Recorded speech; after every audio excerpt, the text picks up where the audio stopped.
Zrovna vstala a jde do jídelny, kde bude jíst se svými dcerami a syny. Hlavně s jejím prvorozeným synem Josefem II. No fuj, zelenina. Tohle já jíst nebudu. Josefe, okamžitě sněz tu zeleninu, nebo ti ji někam strčím. Ne.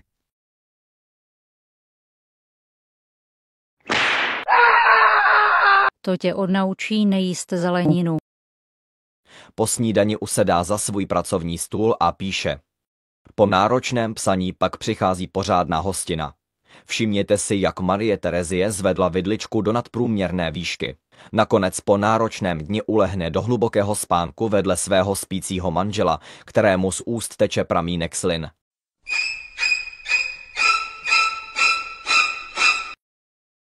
Rána je tak smutná, že si ani nedá snídani.